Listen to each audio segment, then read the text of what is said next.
Buenas tardes, estimada comunidad. Bienvenidos a una nueva sesión del Seminario de Especialización en Eliminación de Barreras Burocráticas y Mejora Regulatoria. En esta tarde tenemos el grato placer de contar con la presencia de la doctora Miriam Peña, quien disertará el tema de mejora de la calidad regulatoria en el Perú. La doctora Peña es abogada por la Universidad de Piura, egresada de la Maestría en Derecho de la Empresa de la Pontificia Universidad Católica del Perú, y es incorporada al Cuerpo de Gerentes Públicos a cargo de la Autoridad Nacional de Servicio Civil desde el 2015. Es subsecretaria de Simplificación y Análisis Regulatorio de la Secretaría de Gestión Pública de la Presidencia de Consejos de Ministros y vocal del Tribunal del Servicio Civil de la Autoridad Nacional del Servicio Civil, nombrada a través de concurso público. Cuenta con más de 19 años de experiencia y ha ocupado cargos de alta dirección en entidades del sector público, con la experiencia en gestión pública, derecho administrativo, laboral y constitucional. Estimada doctora, le cedemos el uso de la palabra. Muchísimas gracias, Isabel, y gracias por la invitación a Bill Lawyer. Encantada de poder compartir con ustedes este tema tan importante que implica un cambio de cultura dentro del Perú, que venimos promoviendo hace unos cuantos años atrás, pero que todavía no termina de asentarse, pero estamos confiadas que con este tipo de foros, con este tipo de conversatorios, definitivamente podemos ir logrando que todos lo conozcan y sobre todo que se implemente, como es nuestro deseo, a nivel de todas las entidades del Poder Ejecutivo en este momento y luego seguramente a nivel de otras entidades como los organismos constitucionalmente autónomos, como el Poder Legislativo, que también es un deseo que tenemos que se implemente en algunas de sus herramientas, y digamos todas las entidades, todas las instituciones que producen regulaciones, ¿no? Entonces yo voy a pasar a hacer una pequeña presentación. Igualmente al final quedo a disposición para sus consultas de ser necesario. Entonces voy a hacer la presentación. Me dicen que se ve. A ver, vamos a ver acá. ¿Sí? ¿Lo pueden visualizar todos bien? Perfecto. Bien, entonces se me ha propuesto el tema de mejora de la calidad regulatoria en el Perú y es por eso que desde la Secretaría de Gestión Pública estamos haciendo este proceso de socialización y en este caso también llegando a ustedes con este mensaje para que, como les digo, ustedes que están, según me dijeron, hay un público, digamos, que es el de pregrado, entonces ustedes van a salir a desempeñar una función de repente en el sector privado, de repente en el sector público, en la academia, etcétera, etcétera, y es importante que conozcamos esta reforma histórica, que es una, como lo definían algunos especialistas, una de las principales reformas que se está promoviendo a nivel del Estado y es importante que ustedes la conozcan en detalle y esta es una buena oportunidad para poder lograrlo.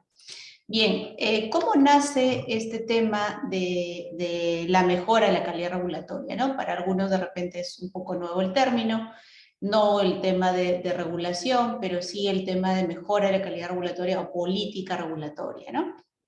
Entonces, esto viene ya desde el año 2014, cuando se hizo con la OCDE, ¿no? Con la Organización para la Cooperación y Desarrollo Económicos, se hizo un acuerdo para implementar determinadas recomendaciones que promueve esta organización, estándares, no solamente en el tema regulatorio, sino otro tipo de estándares en el tema laboral, en el tema económico, etcétera, etcétera, ¿no? Pero nosotros vamos a centrarnos ahora en el tema netamente de reforma regulatoria, ¿no? Entonces, en este programa País que se inició en el año 2014 y duró 2 años, se establecieron una serie de ejes de trabajo, ¿no? Uno de esos, por ejemplo, está la identificación de barreras al crecimiento y desarrollo y la mejora de la institucionalidad y la gobernanza pública, ¿no?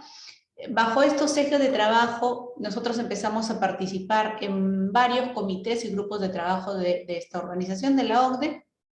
También se emitieron ahí 19 productos entregables, se hizo revisiones de políticas y estudios especializados, y también en todo este tiempo de 2 años logramos 12 adhesiones a estándares internacionales, ¿no? Declaraciones o instrumentos legales que promueve la OCDE y que en este ejercicio que nosotros estamos haciendo para incorporarnos y ser parte de la OCDE es que tenemos que hacer ese tipo de adecuaciones de nuestro ordenamiento y la implementación de determinadas herramientas para poder pertenecer a esta importante organización.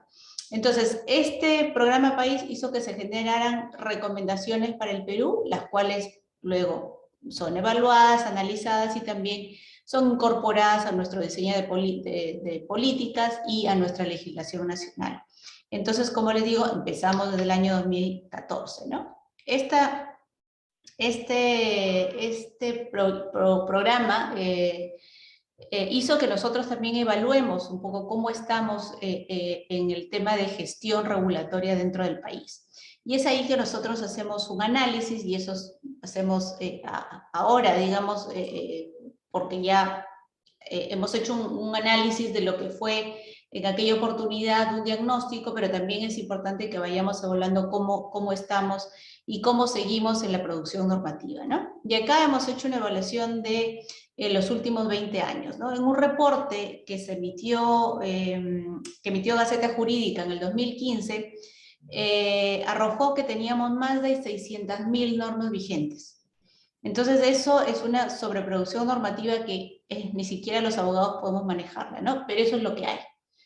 Ya cuando hemos ido a analizar las normas emitidas dentro de los últimos 20 años, del 2002 al 2022, nos encontramos que en los últimos 20 años se han emitido 287.000 normas, más de 287.000 normas, ¿no? Entonces, y este es un poco por los productores de normas, cómo más o menos se distribuye la carga de emisión de normas, ¿no? Siempre liderando ahí el Poder Ejecutivo, porque tiene otro tipo de responsabilidades, emitimos resoluciones ministeriales, resoluciones directorales, etcétera, etcétera, ¿no? Entonces, dentro del Poder Legislativo, bueno, las leyes, pero hay una producción también significativa, el Poder Judicial también emite regulaciones y los organismos constitucionalmente autónomos hacen lo propio, ¿no? Pero todo esto es las entidades que emiten normas, y lo que nosotros queremos ver de esto no es tanto la cantidad de normas, sino cómo están esas normas, cuál es la calidad de esas normas que se han emitido. Y es así que nos hemos dado cuenta de que hay una sobreproducción normativa, pero no solamente eso, sino que también carecen de indicadores que nos permitan ver si son normas de calidad o no, si realmente se han emitido con un objetivo determinado o simplemente para resolver un problema de una crisis o un problema del momento o de un escándalo de repente mediático, y la primera intención o la primera solución que tengo para solucionar ese problema es emitir una regulación, ¿no? También hemos detectado que hay alta complejidad en la comprensión de las normas, se emite muchos temas técnicos que a veces hacen incomprensible la norma por parte de los destinatarios de la misma. Hay falta de mecanismos de control, de calidad, implementación y seguimiento de las regulaciones, porque no sabemos realmente si ya cumplió su finalidad, si tenemos que modificarla, porque de repente no fue diseñada de manera idónea, entonces hay que modificarla, hay que derogarla, hay que cambiarla, lo que fuera necesario. No tenemos esos indicadores, simplemente las dejamos que estén ahí, y por eso que tenemos más de 600.000 normas que no sabemos si tienen que salir algunas del acervo regulatorio o de los archivos de regulaciones, o tienen que continuar vigentes. Y acá un indicador que lo hace el Banco Mundial, ¿no? Mide cómo estamos en nuestra gestión de la calidad regulatoria, cómo estamos dentro del país haciendo esta medición, o cómo estamos generando esa calidad dentro de las regulaciones que emitimos. Ustedes pueden ver en el cuadro de la mano izquierda, están Reino Unido, Estados Unidos, que son los principales referentes en este tema de mejora de la calidad regulatoria, pero también se mide a Perú, Colombia, México y Brasil. Miren ustedes ahí, México tiene ya larga data de implementación de estándares de calidad regulatoria, ya tiene más o menos 30 años implementando el análisis de impacto regulatorio, y nosotros estamos ahí superándolo porque nuestro crecimiento ha sido en los últimos años. Si ustedes ven, México en el año 2010, 2011, 2012 tenía un crecimiento exponencial, pero luego como que ha ido disminuyendo, ¿no? En su gestión del tema de las regulaciones, y nosotros más bien vamos como creciendo, ¿no? Y ahí lo que nos podemos dar cuenta es cómo determinadas estrategias que se han implementado, que lo vamos a comentar más adelante, han hecho que nosotros generemos este incremento y este mejor índice en el desempeño de nuestro país en cuanto a calidad regulatoria. Este índice evidencia la habilidad del gobierno para formular e implementar políticas y regulaciones, ¿no? Que permitan sobre todo promover el desarrollo económico del sector privado y el tema también de comunicar a la sociedad o a través de la consulta pública a los stakeholders realmente para que puedan también hacer el feedback de algunas regulaciones que se proponen. Entonces acá nosotros, si ya se ven en el cuadro de la mano derecha, ya podemos ver el indicador que está en más o menos 0.5, ¿no? Que es un término aceptable porque el indicador va entre menos 2.5, que es malo, a 2.5, que implica que hay un sistema fuerte, ¿no? De calidad regulatoria, y ustedes pueden ver ahí también a Reino Unido y Estados Unidos, a pesar de que son los mejores y son los principales referentes, tampoco es que lleguen a este 2.5, ¿no? Pero igual, es un tema que vamos trabajando, este indicador que nos pone de manera buena, en una educación buena, no debe, digamos, dejarnos ahí y morir en nuestros laureles, sino que más bien tiene que permitirnos seguir en ese proceso, y es por eso que les voy a explicar ahí también algunas estrategias que nosotros venimos incorporando dentro de la actuación del Estado. Y estas recomendaciones de la OCDE a través del diagnóstico que se hizo es que encontraban un sistema de nuestra gestión normativa o nuestras regulaciones que no tenían calidad, que no estaban coordinadas, que el tema del diseño de la regulación o de las normas, el tema de la implementación y el tema del seguimiento no era el adecuado. Y es ahí donde se hacen varias recomendaciones. La primera, que es: debemos promover la articulación interministerial y multisectorial con el objetivo de promover una coherencia e implementación efectiva. El tema de que debemos introducir un sistema de análisis de impacto regulatorio que permita analizar si los proyectos regulatorios tienen mayores beneficios que costos y si son coherentes con las políticas públicas. También se nos recomendó que hagamos un fortalecimiento de capacidades para los servidores en todas las entidades públicas para que puedan aplicar esta metodología, y también que articulemos en todos los niveles de gobierno, que incorporemos a los gobiernos regionales, a los gobiernos locales, para que haya un sistema integrado de mejora de la calidad regulatoria en todos los niveles de gobierno. Eso se hizo en el año 2016, y es así que a partir de esa fecha nosotros hemos incorporado también ya algunos mecanismos para mejorar esta gobernanza regulatoria. Esta gobernanza regulatoria, ¿qué es? Muchos se escucha hablar, ¿no?, de la gobernanza, pero la gobernanza regulatoria en este caso se trata de establecer los principios, reglas, herramientas que van a regir o que van a regular, que van a orientar el proceso de emisión de las regulaciones.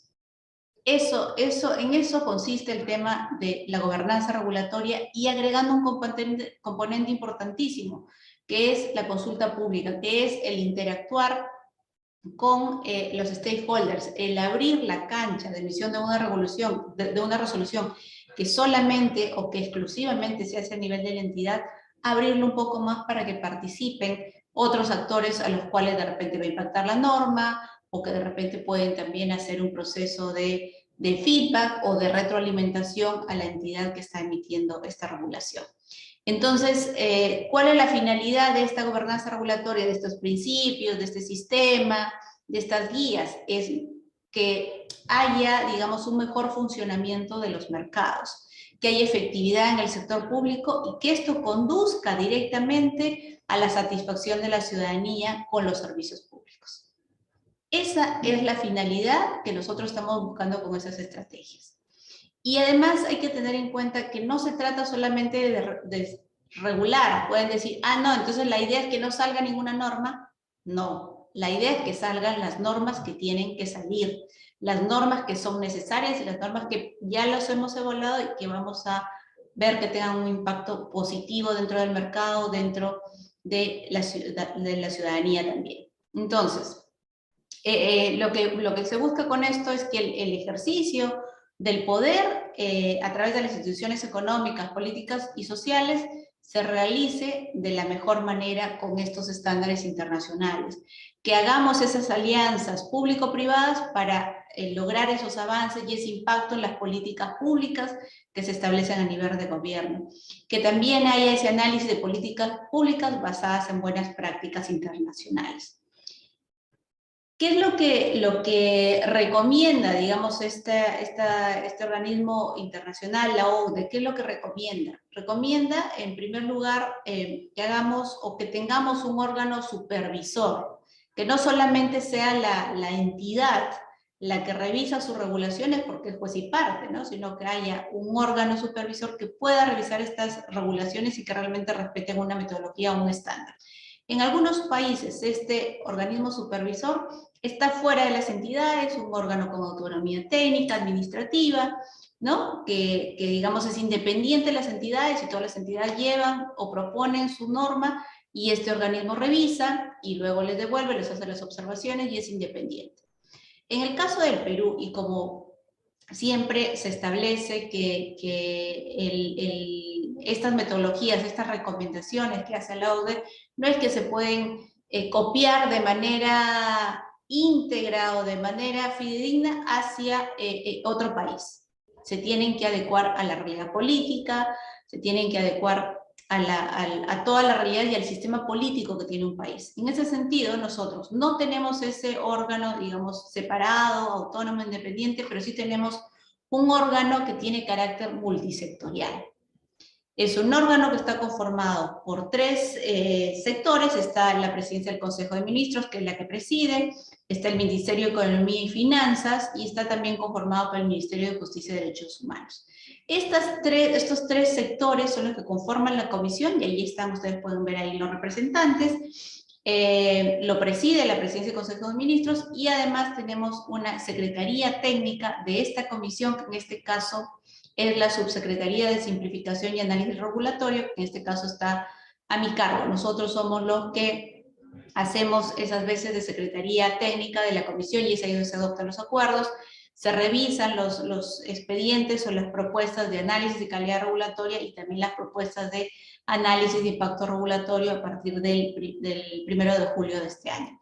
Entonces, esa es una de las recomendaciones que nosotros estamos ya cumpliendo con miras a ese proceso de incorporación a la OCDE que estamos cumpliendo, y que esto será validado dentro de los memorandos que nosotros proponemos en la OCDE para que nos digan si realmente cumplimos o no con ese estándar que ellos nos ponen.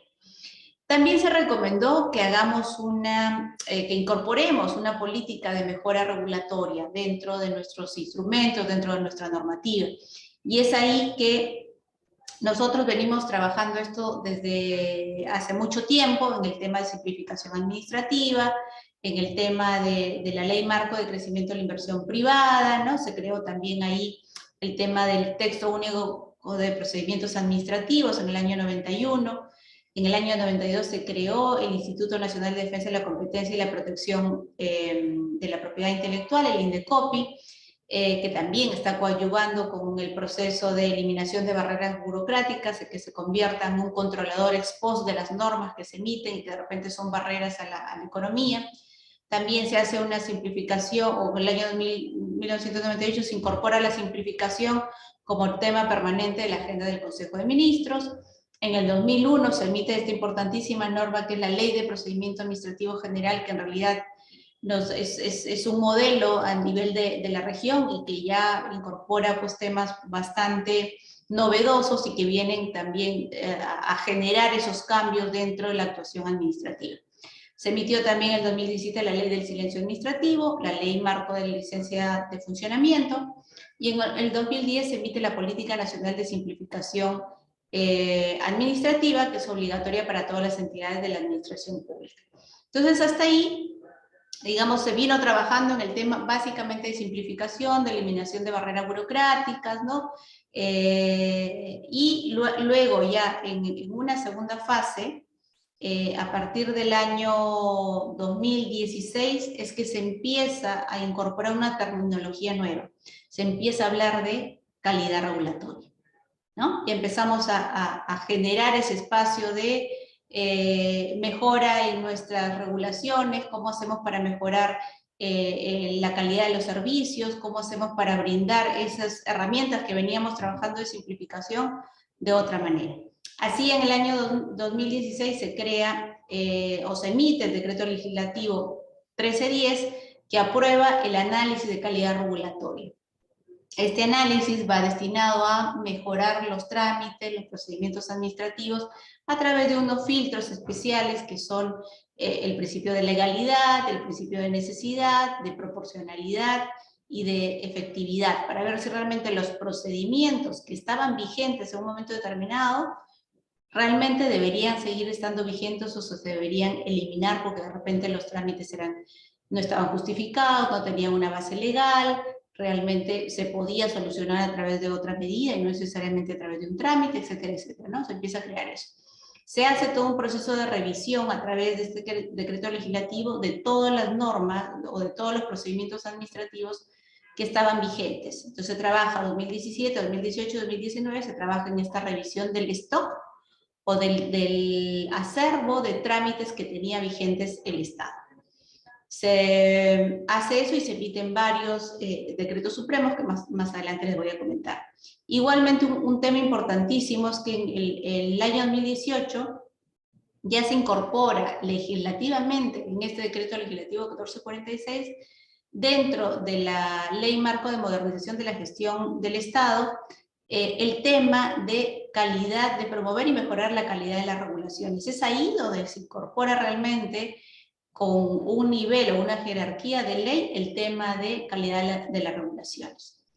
En el decreto legislativo 1448 igualmente se establecen los diferentes mecanismos o herramientas que contribuyen a impactar en el tema de mejora de la calidad de regulaciones.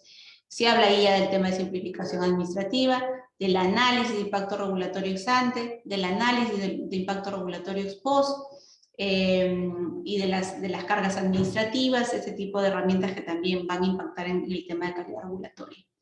En el año 2021 ya se da este hito histórico que les comentamos, se emitió el Decreto Supremo 063-2021, que establece el marco general para el proceso de mejora de la calidad regulatoria y también establece los lineamientos generales para la aplicación del análisis de impacto regulatorio ex ante.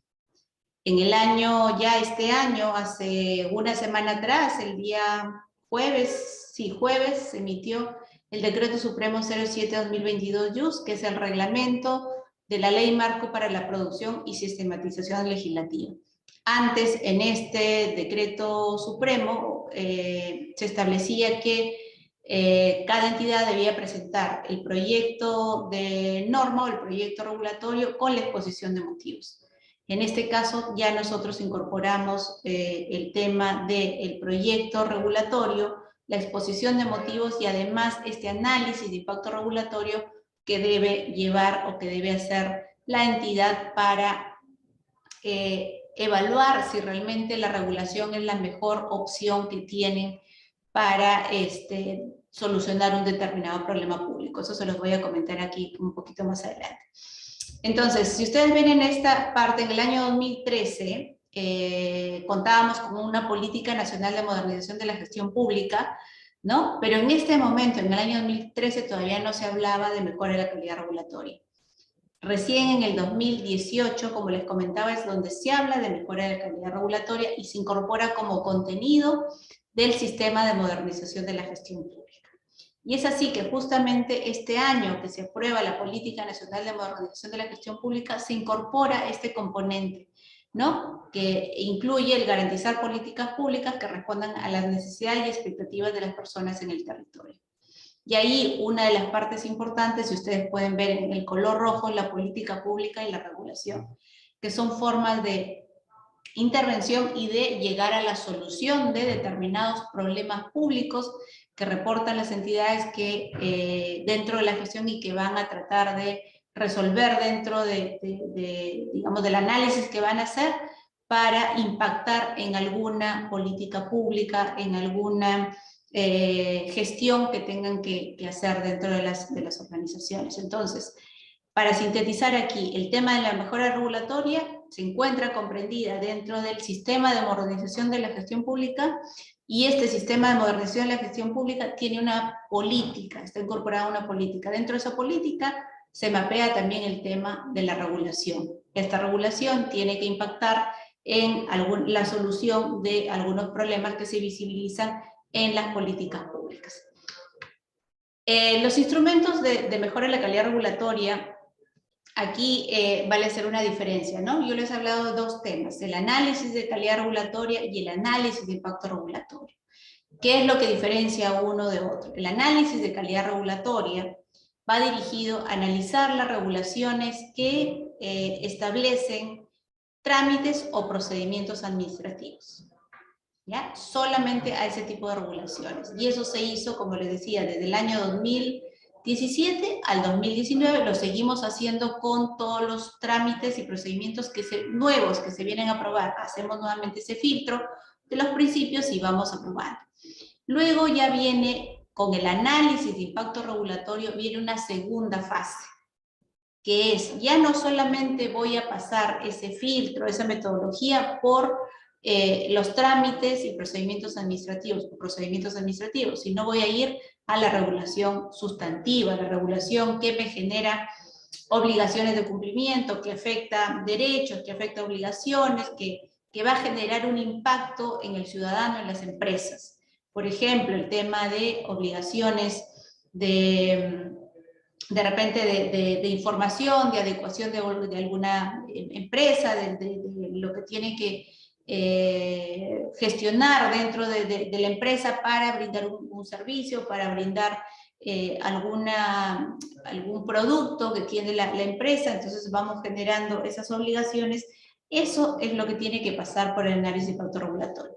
Entonces, tenemos esos dos tópicos, ¿no? El análisis de calidad regulatoria, que se dirige a analizar los trámites y los servicios, y el análisis ya de la regulación en general, que es mucho más amplio, que analiza las regulaciones sustantivas, las que establecen procedimientos o trámites, y las que establecen, digamos, obligaciones para las entidades y para la ciudadanía.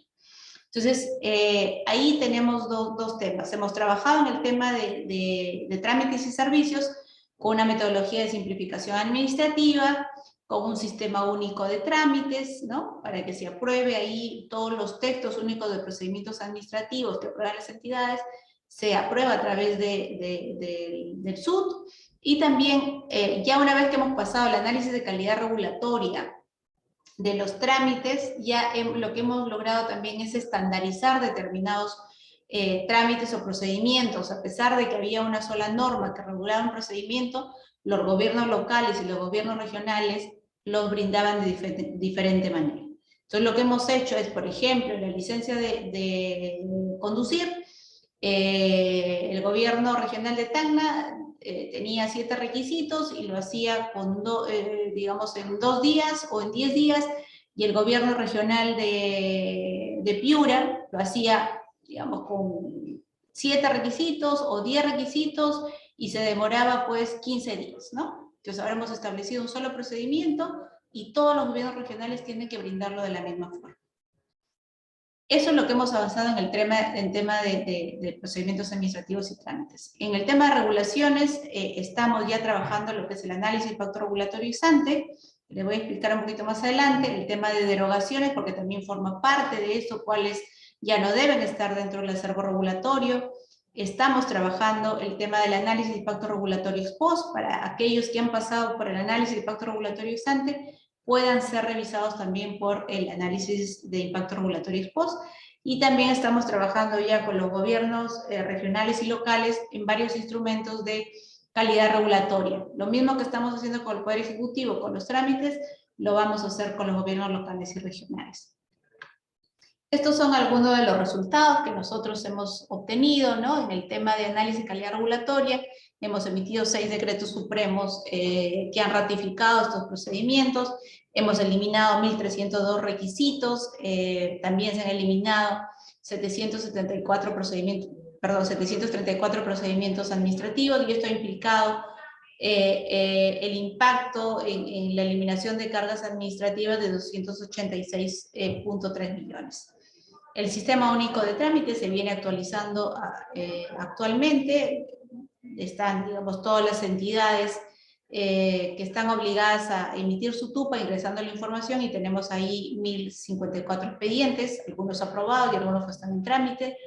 La estandarización de trámites que les comentaba, ya se han emitido 218 procedimientos administrativos para los gobiernos regionales y locales, ¿no? Están ahí en el tema de producción, educación, trabajo, fauna y flora silvestre, transportes, comunicaciones, energía y minas y turismo, ¿no? Y en el tema de análisis de impacto regulatorio, que es la metodología que nosotros estamos empleando a partir del 1 de julio de este año, hemos emitido ya 8 instrumentos normativos, hay 54 entidades que tienen que aplicar esta metodología cuando estén dentro del ámbito de aplicación. Ya hemos capacitado 42 entidades y hay 527 servidores públicos que están capacitados y que ya están haciendo este ejercicio dentro de las entidades. También hemos implementado la figura de los oficiales de mejora de la calidad regulatoria, que es, digamos, un líder que es el que hace las veces de coordinador dentro de la entidad, con todos los órganos de línea que ven este tipo de regulaciones, y con nosotros, que somos la Secretaría Técnica, para ver cómo interactuamos y cómo hacemos ese relacionamiento para que salgan buenas regulaciones. Y ustedes se preguntarán ahí, ¿de qué me hablan, no? Es el análisis de impacto regulatorio, ¿qué cosa es? Este análisis de impacto regulatorio lo que busca es que se haga antes de emitir una norma, antes de yo enterarme por el diario El Peruano.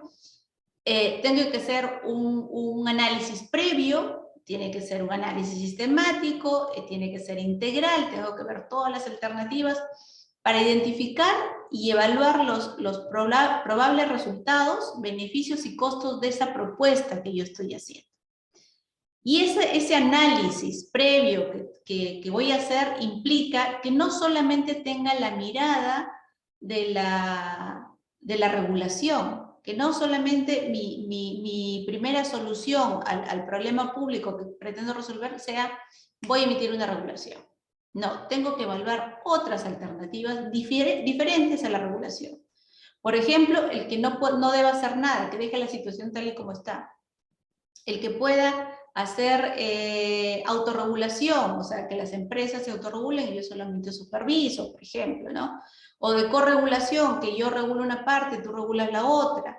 El tema de cambios de comportamiento, el tema de campañas de difusión para cambiar el comportamiento. Ese tipo de cosas tengo que evaluarlas, no solamente la regulatoria.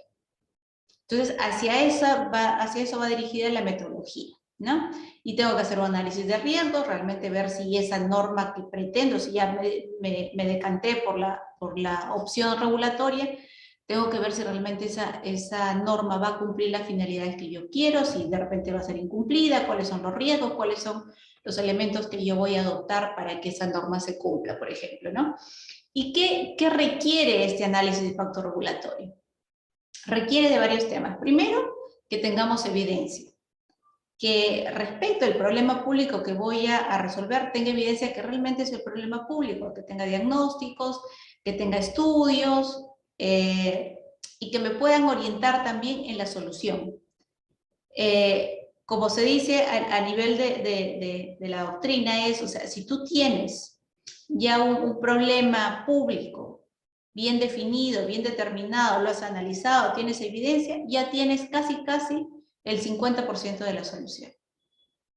Entonces, eso es lo que nosotros tenemos que afiatar, que fortalecer, que se haga un análisis anticipado y que con eso podamos obtener la mejor solución al problema público que se está presentando. Tienen que haber, como ya les dije ahí, otras alternativas de solución, distintas a las regulatorias. Tenemos que involucrar a los stakeholders. Tenemos que involucrar a esas personas, a esos sectores, a esas empresas que de repente se van a ver impactadas con la norma, pero que se enteran no en el análisis previo, sino que se enteran una vez que ha estado publicado o que se publica en el diario El Peruano. Entonces tenemos que anticiparnos ese proceso, hay que perderle el miedo a la consulta pública, abrir el proceso de gestión regulatoria y recibir y contestar los comentarios, darles la respuesta técnica, etcétera, etcétera. Y también evaluar los impactos. Que yo pueda, en ese análisis previo, hacer una evaluación de la regulación. ¿Cómo va a impactar la regulación una vez que yo la apruebe, por ejemplo, ¿no? ¿Qué riesgos tengo? ¿Va a realmente solucionar el problema que tengo? O también evaluar el impacto de no hacer nada. O evaluar el impacto de la medida de difusión. O evaluar el impacto de la autorregulación o la corregulación. Tengo que hacer ese análisis anticipado de cuál de esas me va a solucionar el problema. Una vez que yo he determinado que alguna de esas es la que me va a ayudar a solucionar el problema y que me va a traer más beneficios, entonces decidiré por esa, no necesariamente por la regulación. Este primer paso que nosotros estamos dando, ¿a qué ámbito de aplicación se dirige? Solamente lo vamos a hacer respecto de 3 tipos de normas dentro del Poder Ejecutivo. Los proyectos de decreto legislativo, los proyectos de ley y los proyectos de decretos supremos. Contra esos 3 proyectos o esas 3 jerarquías de normas es la que estamos aplicando el análisis de impacto regulatorio. Pero no todos los proyectos que vayan o que tengan esa jerarquía. Solamente los que incorporen costos de cumplimiento. Nuevamente, los costos de cumplimiento son aquellas obligaciones que determinamos para las empresas, para la ciudadanía, que tienen que presentar determinado requisito, que tienen que adecuar su empresa con determinado, de repente, adecuación de las estructuras, que tienen que presentar determinada información, etcétera, etcétera. Solamente contra esas, o respecto de esas regulaciones, de esos es que se va a hacer el análisis de impacto regulatorio, solamente contra o respecto de esos, ¿no? Entonces, para aplicar esta metodología hemos establecido varios instrumentos que ya están vigentes, que ya los están aplicando las entidades y que acá les hago un resumen muy chiquito. Tenemos ya el reglamento del análisis de impacto regulatorio, que establece ahí cómo deben ser el tema de la mejora de la calidad regulatoria y cómo se debe aplicar el análisis de impacto regulatorio, el reglamento interno de la comisión, este órgano multisectorial, cómo va a funcionar, cómo emite sus actas, cómo hace las revisiones, el plan de implementación de la IR que establece la estrategia, cómo yo voy a hacer esta implementación desde la capacitación, desde la experiencia de pilotos, cómo voy a hacer ese proceso de implementación y ahora ya estamos en el proceso de aplicación obligatoria. Hay un manual de la IR ex ante que establece el paso a paso de cómo yo aplico esta metodología para emitir una buena regulación. Hemos emitido también lineamientos de agenda temprana, de consulta pública. La agenda temprana es esa programación que voy a hacer dentro de mi entidad, dentro de mi sector, que me va a decir cuáles son los problemas públicos que yo pretendo resolver dentro del año fiscal, ¿no? Y la consulta pública, todas las herramientas que yo tengo para hacer de ese problema público, de ese proyecto regulatorio, las consultas o el abrir esa cancha, ¿no? Para que puedan interactuar los stakeholders. En esa guía de consulta pública se pueden encontrar todas estas herramientas. También tenemos una metodología de evaluación de impacto, justamente que pretende medir cada una de las alternativas y darme esa orientación de cuál es la más beneficiosa. Tenemos un aplicativo también de la IR, que es para que las entidades, una vez que estén trabajando su análisis, puedan ingresarlo dentro del aplicativo y nosotros a través de la comisión multisectorial podamos revisar y ya dejemos el tema del expediente en papel y ese tipo de cosas y se puede hacer a través del sistema. Entonces esos son los instrumentos que nosotros hemos podido elaborar y esta es la forma como hemos determinado que se aplique este análisis de impacto regulatorio ex ante dentro de las 54 entidades del Poder Ejecutivo. Entonces ahí los hemos dividido en 4 y ustedes pueden ver ahí las diferentes fechas donde ingresan como entidades que van a tener que aplicar obligatoriamente esta metodología. Ya hasta ahorita tenemos dos grupos, el grupo 1 y el grupo 2, que están ya dentro de esta aplicación obligatoria. El 3 y el 4 ingresan el próximo año, pero ya estamos capacitándoles, estamos dándole asistencia técnica para que puedan hacer lo que corresponde previamente a su ingreso a obligatoriedad. También dentro de estas recomendaciones que hizo OCDE se nos recomendó que hiciésemos una reducción de cargas administrativas. ¿Cuáles son las cargas administrativas? Todas estas obligaciones que damos a los ciudadanos para que presenten el DNI, que esto ya, digamos, se retiró, pero para que presenten un formato, para que presenten determinado estudio, ¿no? Este tipo de cosas que se hizo en un momento determinado, se evaluó, y como les comentaba anteriormente, este análisis de calidad regulatoria se hizo respecto de todo el stock de trámites que teníamos en el 2017, ¿no? Entonces ahí están los resultados que ya les había comentado, pero también tuvimos un aplicativo informático, tuvimos un manual, también se hizo capacitación, asistencia técnica, respecto de este proceso que se hizo del año 2017 al 2019. También el tema de entidades que cuentan con acceso al SUT, ahí tenemos 25 gobiernos regionales, ¿no?, que tienen acceso al sistema único de trámites, y también lo hacemos a nivel de los gobiernos locales y regionales, y ustedes pueden ver también ahí, perdón, a los gobiernos locales, tenemos ya 842 gobiernos locales que están haciendo este proceso dentro del sistema único de trámites.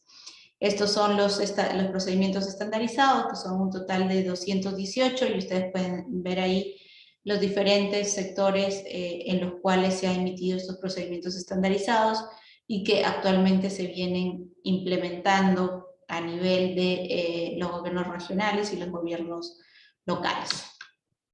También hemos hecho un tema de revisión de el acervo, digamos, que está vigente y ya se han eliminado ahí del año 2001 al 2013, en ese periodo se han eliminado 1.567 normas derogadas, estas que están de forma expresa, pero que siguen vigentes ahí, que siguen como de consulta, pero se han eliminado.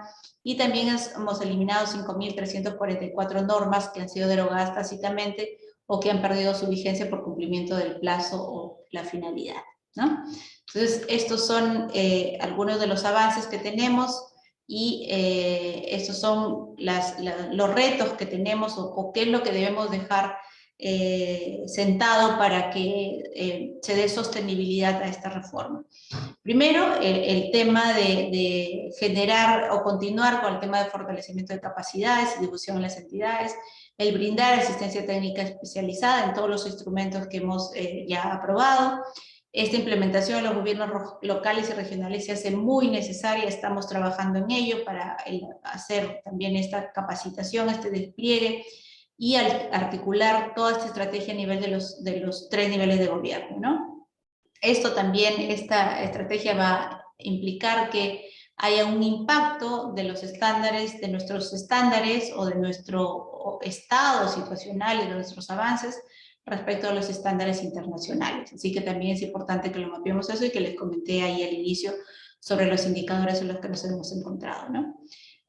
Algunas lecciones aprendidas, porque es importante saberlo dentro de la implementación de estas estrategias, es que necesitamos el impulso político. Como en toda política pública se necesita que desde arriba venga el apoyo y que podamos nosotros contar con ese respaldo para hacer toda la gestión a nivel de los equipos técnicos.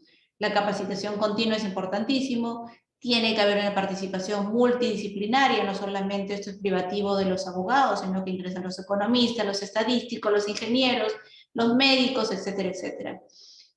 Continuamos con la revisión previa y el ciclo de revisión del stock de los trámites, ¿no? Vamos a hacer a esos que ya hicimos una revisión en una primera oportunidad, luego de pasados 3 años, hacemos una nueva revisión para ver si hay algo más que mejorar, y es el proceso de mejora continua que venimos estableciendo en todas estas estrategias. La asistencia técnica internacional ha sido importantísimo porque en realidad nos ha ayudado a contar con estos estándares y con la asesoría también internacional que nos ha permitido avanzar a pies o con pasos agigantados en todas nuestras estrategias. También el tema del intercambio de información de buenas prácticas y gobernanza regulatorias, ¿no? Hemos avanzado, estamos en coordinaciones con la OCDE también, con este intercambio de experiencias con México, Reino Unido y con otros países que también nos van abriendo las puertas para ese intercambio de buenas prácticas internacionales.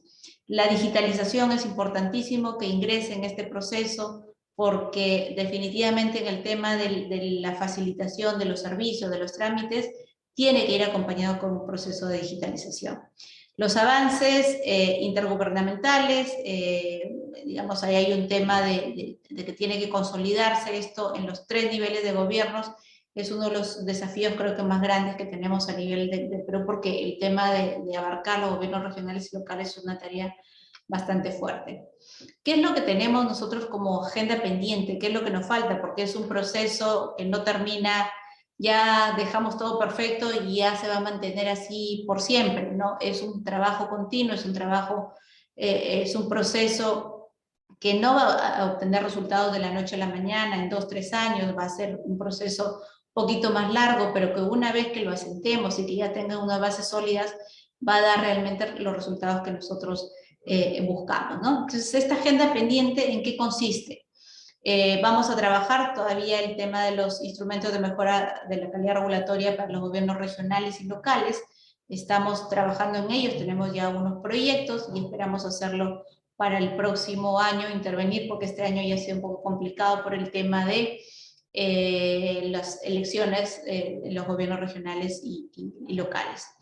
Tenemos también como pendiente el trabajar estos lineamientos del AIREXPOS y el nuevo ciclo de derogaciones. El AIREXPOS es un análisis de impacto regulatorio que ya no se aplica de manera anticipada, sino de manera posterior. Una vez que se ha emitido la regulación, con este análisis ex ante, ya puedo ver si realmente cumplió su finalidad, si cumplió los objetivos, si realmente tuvo el impacto que nosotros habíamos pensado que debería tener. Probablemente no. Probablemente veremos ahí, nos daremos cuenta que no diseñamos bien la norma, pero es importante. O sea, el hecho que hagamos un análisis de impacto regulatorio no necesariamente nos da el derrotero de que va a ser perfecta. Podemos medirlo, podemos tratar de que sea eficiente, pero no necesariamente va a ser, porque hay muchos factores que pueden incidir en su implementación. Entonces, estamos trabajando en esos lineamientos ex post. También estamos trabajando en los lineamientos de cumplimiento normativo, que es un poco para ver cómo marchan estas actividades de fiscalización por parte de las entidades que tienen esta facultad o esta competencia, y que lo que queremos es ver si se está haciendo de la mejor manera y no se está produciendo un abuso también con las administraciones que empiezan a hacer esas revisiones. Y finalmente tenemos una implementación de los estandarizados, estamos haciendo ese seguimiento, y también estamos trabajando en un índice de simplificación que va a medir si realmente los gobiernos locales y los gobiernos regionales, en este caso los gobiernos locales, están realizando un buen desempeño de los indicadores que tienen o de los estandarizados que están implementando, ¿no? Entonces, esta es una estrategia que es continua, que no termina, como les digo, aquí en este año, sino que quizá ustedes van a ser también portadores de estas mejoras o hacedores de estas mejoras que se van a ir implementando a futuro, porque, como les decía al inicio, ustedes van a incorporarse también dentro de este proceso en una entidad pública, en una empresa del sector privado, en la academia, en alguna organización civil, y van a tener que implementar este tipo de herramientas, no solamente como hacedores dentro del sector público, sino también como actores participantes de hacer el feedback, de dar esa retroalimentación o de hacer consultas, de participar en las consultas, ¿no? Es importante que lo tengan también ahí como una estrategia que les va a servir a futuro. Entonces, con esto, yo creo que estoy dentro del tiempo. Espero, digamos, haberles dado un panorama general de lo que se está haciendo a nivel del Estado, a nivel de la Secretaría de Gestión Pública. Toda esta estrategia que lo que busca es que tengamos mejores regulaciones, que tengamos mejores reguladores, pero sobre todo que el impacto que tengan estas regulaciones sea en beneficio de la ciudadanía. Que todo lo que nosotros estamos haciendo tenga realmente un impacto directo en el ciudadano. Eso es lo que buscamos, eso es lo que estamos comprometidos nosotros de la Secretaría de Gestión Pública en hacer, y esperamos que este proceso también venga acompañado de la participación de ustedes, del sector privado, de la academia, y que podamos realmente darle fortaleza a esta reforma, porque vuelvo a repetir, los más beneficiados vamos a ser todos, digamos, dentro de la sociedad, y que realmente en algún momento podamos decir, valió la pena este esfuerzo, valió la pena toda esta reforma, y podamos exhibir también algunos índices macrorregionales, ¿no? O dentro de la región, que nos puedan dar también esa fortaleza como país, y sobre todo que logremos con esta implementación y con otras que incluye el tema de nuestra mejora continua entre las políticas, es ingresar a la OCDE, ¿no? Que es una misión, digamos, o una ambición de Estado, que podamos lograr incorporarnos a la OCDE y podamos competir y estar dentro de este organismo en el cual están las principales economías. Con eso yo lo dejo ahí, Isabel, y si hay alguna pregunta, por favor me la hacen llegar y podemos de repente conversar un ratito ahí más. Gracias, Isabel. Muchas gracias, estimada doctora, por su grata ponencia. Y sí, efectivamente hay unas cuantas preguntas y una manita levantada. La primera pregunta se la leo. Dice, Sí. doctora, buenas noches. Para las nuevas gestiones municipal y regional, ¿cómo aplicarán y beneficiarán para el bien de la sociedad? Bien, a ver, ahí tenemos ya dos avances. Uno, el tema de lo que nosotros hemos trabajado en el tema del análisis de calidad regulatoria con los trámites, eso ya está, y que son competencia de los gobiernos locales y los gobiernos regionales, eso ya está en práctica. Y ahí justamente están los procedimientos administrativos estandarizados. Esto se aplica, como les puse el ejemplo de la licencia de conducir, hay otros trámites en pesca, en educación, que ya están vigentes dentro de los gobiernos locales y ellos tienen que implementarlos. Un segundo tema que estamos trabajando a futuro es justamente ingresar con determinados instrumentos parecido al análisis de calidad regulatoria, para ver los trámites que se aprueban a través de ordenanzas, que tengan un filtro de legalidad, de necesidad, de efectividad, que tengan ese filtro.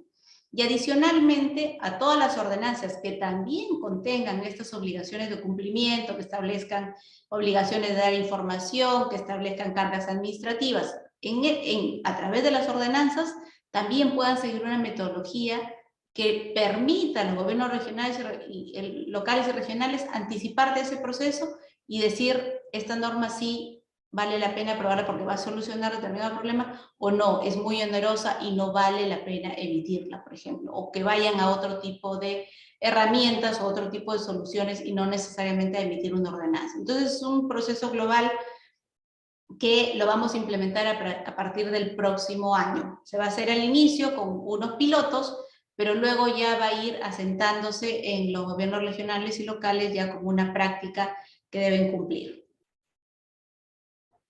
Muchas gracias por su respuesta, doctora. Una siguiente pregunta dice, buenas noches.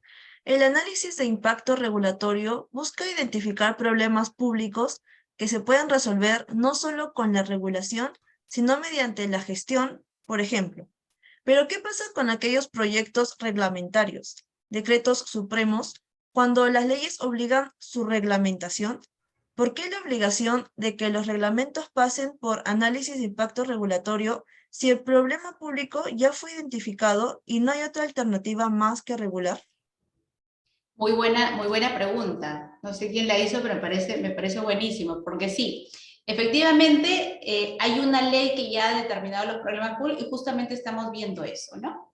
Si bien ya lo que nosotros hemos determinado que ya no vamos a analizar ahí si es que hay otra alternativa de solución, sino que si las medidas que se están estableciendo dentro de ese decreto supremo, que ya la ley me dijo que tengo que emitir un decreto supremo, que la ley me dijo que tengo que hacerla de determinada manera, lo que tengo que ver es que esa regulación, que lo hago en base a la ley, no genera mayor escala, que realmente es lo que se debe emitir y por eso estamos haciendo un proceso simplificado. Ya estos proyectos de decreto supremo que vienen a través de una ley, ya no le estamos exigiendo, por ejemplo, que se mapeen otras alternativas de solución al problema público. No, porque sería vano, porque ya la ley me ha dicho que tengo que emitir ese decreto supremo. Entonces ya no estamos yendo hacia ese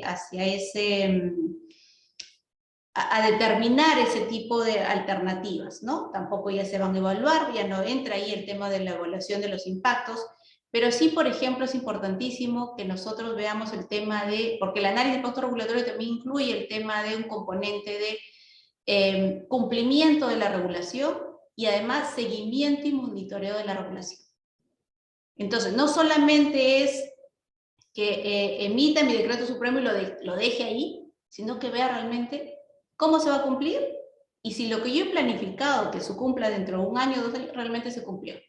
Entonces, todo un ciclo que tengo que verificar. Entonces, por eso es importante que los reglamentos también ingresen en este análisis de impacto regulatorio y el proceso es mucho más breve, más sumarísimo, ¿no? Es mucho más simplificado que el otro que realmente se va a crear a través de un proyecto de ley, por ejemplo, ¿no? No sé si con eso respondo la pregunta. Sí. Muchas gracias, doctora. Una siguiente pregunta dice, estimada, al igual que con el rol de la CEB, ¿cómo equipararía su rol con la autonomía de los gobiernos regionales y locales? ¿Cómo se mide las posibles injerencias políticas y el análisis de impacto regulatorio ex post se materializaría con una revocación administrativa y nulidad de oficio? ¿O no se restaría de cierta forma importancia a la CEB?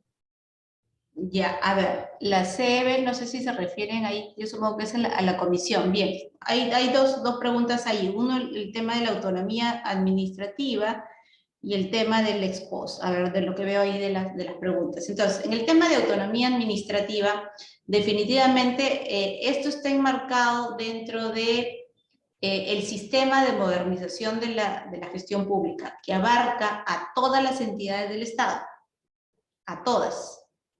Entonces, dentro de todas esas entidades del Estado están justamente los gobiernos regionales y locales, por eso que nosotros empleamos ese tema, por ejemplo, de la estandarización de los procedimientos administrativos, el tema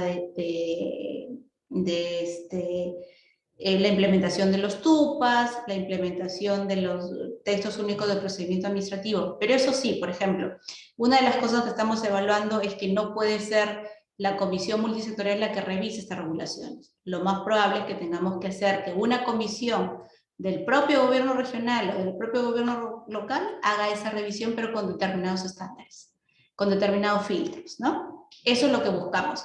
Y en el otro tema que me preguntaban cómo era más o menos el tema del ex post, no es que haya una nulidad o una cosa así, no, solamente revisamos la regulación que se ha emitido a través de un proceso de análisis de impacto regulatorio ex ante, a esas les aplicamos la metodología del análisis ex post.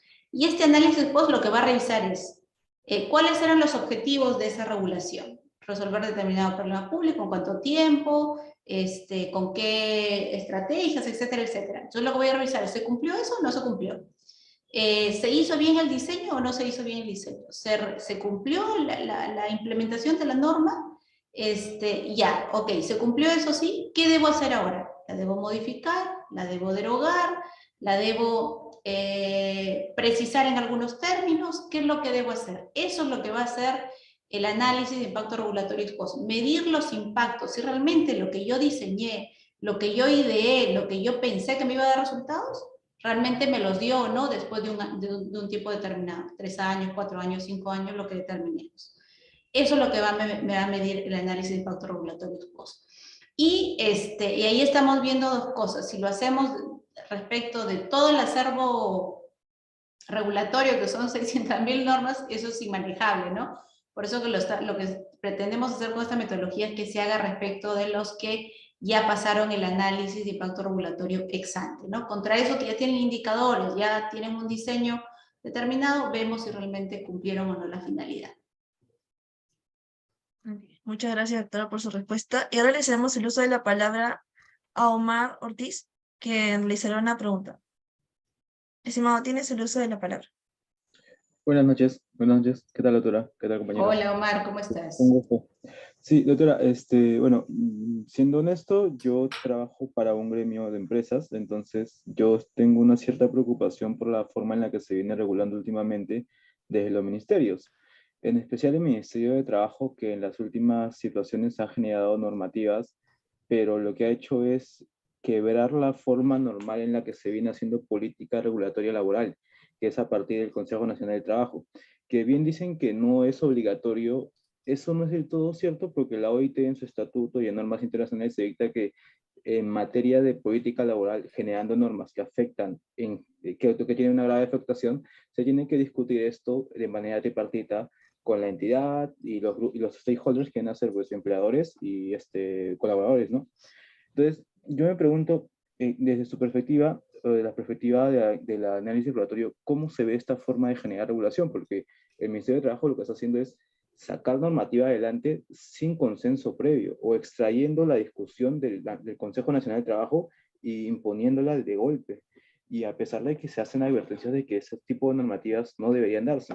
Por ejemplo, la postura que se ha hecho sobre normas, con normas prohibitivas como el decreto supremo que básicamente prohíbe, nosotros sentimos que prohíbe porque lo extingue a un espacio diminuto la tercerización laboral y que muchas veces se ha dicho cómo de ineficiente es ese tipo de regulación, se ha demostrado con ejemplos internacionales, regionales incluso, pero se ha sacado adelante y eso luego acaba en posturas como una ex ministra que dice, bueno, si está mal, entonces deroguemos, pero uno dice, el impacto y el daño se hace, se genera en el instante, cuando debería preverse.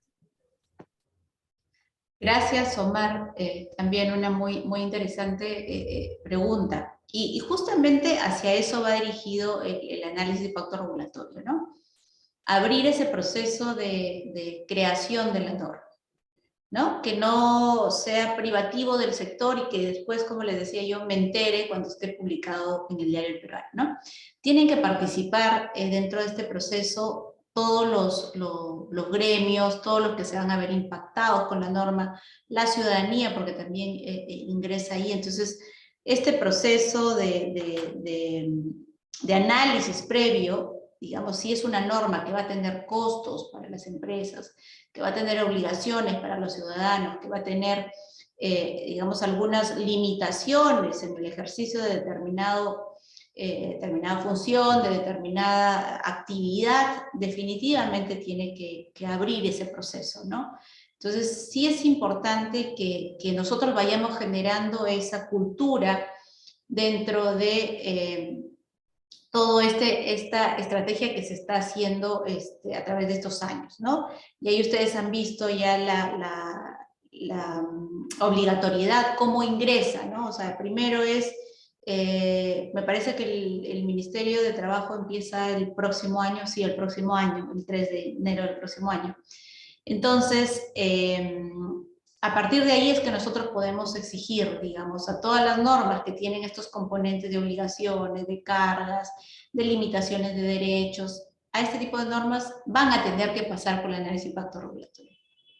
Y estas normas que van a pasar por el análisis de impacto regulatorio definitivamente tienen que incorporar componentes de consulta pública. Y la consulta pública está orientada para que incorporen no a los que a mí me parecen, o no a mis amigos. La consulta pública justamente estará para abrir ese proceso, ¿no? Y si la entidad hace, digamos, una segregación o dice, no, yo invito a mis amigos, ahí está la Comisión Multisectorial de Calidad Regulatoria al momento de revisar y decirle, no solamente a tus amigos, tienes que incorporar a más actores. Mira, esta norma o esta iniciativa puede afectar a tal sector, así es que incorpora, ¿no? Entonces, en eso también puede hacer recomendación de la comisión y decirle a la entidad, te lo devuelvo porque falta esto, hazlo y me lo pasas nuevamente para revisarle y yo darte el go para que puedas continuar con el proceso de aprobación, ¿no? Eso es un poco de manera sucinta cómo funcionaría la metodología, ¿no? Entonces, doctora, hay una especie de entidad que se encarga del cumplimiento, ¿no? No sería lo que pasa en el Congreso, ¿no? Que se hace análisis costo-beneficio y solo se dice una línea no genera costo, entonces no hay problema. que es algo que no hay pasa. O tienes a un Así es. presidente de comisión como la congresista, no me acuerdo, la que fue presidenta de trabajo, que decía, tales abogados no pueden venir porque son abogados de empresas. Y uno dice, eso no tiene nada que ver. Hay un espacio de discusión abierto que tiene que darse, pero no podemos discutir con una postura como esa, ¿no? Exacto, y es un tema que nosotros tenemos que ir generando desde todo ámbito. Es un tema de cambio de cultura, ¿no? De cambio porque dicen, no, yo acá, yo soy el poder legislativo y yo soy el que decido y yo decido quiénes vienen y quiénes no vienen, ¿no? Claro, Pues no, yo soy una entidad y también decido quiénes sí y quiénes no, o sea, no, el tema es que vayamos perdiendo el miedo a la consulta pública y vayamos abriendo poco a poco ese proceso. Y como siempre digo, o sea, no es que le voy a obtener una norma consensuada, porque no es el objetivo, y tampoco es que le voy a dar la razón a todos, sino así nunca va a salir una norma, ¿no? Entonces tengo que explicar, yo que soy el técnico, que estoy emitiendo esa regulación, decirle, mira, ¿sabes qué? Esto no es así como tú lo señalas, es así porque no, toda la norma me dice que esto debe ser así, etcétera, etcétera, ¿no? Entonces, y ahí se empezará, digamos, pero hay que dar una explicación a quien te está sugiriendo, quien te está recomendando, quien te está cuestionando algo, ¿no? Y efectivamente ese tema de no irrogará gasto alguno es una frase muy común que viene en los proyectos normativos, pero que en realidad nunca se ha digamos, implementado de la mejor manera y en su real magnitud, ¿no? Con esta metodología, por lo menos dentro del Poder Ejecutivo, recuerden que eso se está haciendo solamente dentro del Poder Ejecutivo, sí se tiene que mapear, sí se tiene que hacer una evaluación o costo-beneficio o costo-efectividad o un análisis multicriterio o análisis de riesgo, se tiene que hacer, ¿no? Entonces, esto por eso decía, dentro del Poder Legislativo, quizá no se puede dar en la misma magnitud que se hace dentro del Poder Ejecutivo, pero sí tiene que haber alguna de las herramientas que también la practiquen, ¿no? Una consulta pública, el tema de convocar a los stakeholders, ¿no? El tema de repente tener un análisis económico, por ahí hay un proyecto que promueve que se implemente una oficina de análisis económico dentro del Congreso, ¿no? Para que también mapee otros impactos previamente. Entonces hay algunas herramientas ahí que se pueden cohesionar y que se pueden implementar en todos los sectores, ¿no? Y el poder legislativo creo que podría ir por ese lado también, pero ya es un poder del Estado que tiene que adecuar, digamos, todo su andamiaje para ver qué es lo que más les pueden implementar, ¿no? Porque también es una instancia política, etcétera, entonces hay que medir también eso, ¿no? Pero sí, es un tema de cambio de cultura que podemos ahí ir mejorando y va a depender de todos nosotros, ¿no? Gracias, doctora. Muchas gracias, doctora, por su respuesta. Y bueno, estimada doctora, por cuestiones de tiempo, ¿le parece si le trasladamos las preguntas pendientes de manera interna para su absolución? Claro que sí, con todo gusto Isabel me pasas y yo te los comento y nada, encantada de haber participado, encantada de que haya este grupo humano que esté interesado en estos temas y estoy seguro que también ustedes van a colaborar desde ahí con la implementación de esta mejora de la calidad regulatoria que va a redundar definitivamente en beneficio de toda nuestra ciudadanía. Agradecerles mucho.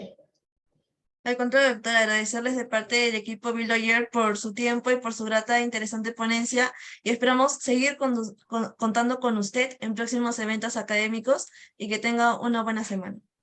Claro sí, que sí, con mucho gusto. Cuídense mucho, que estén bien.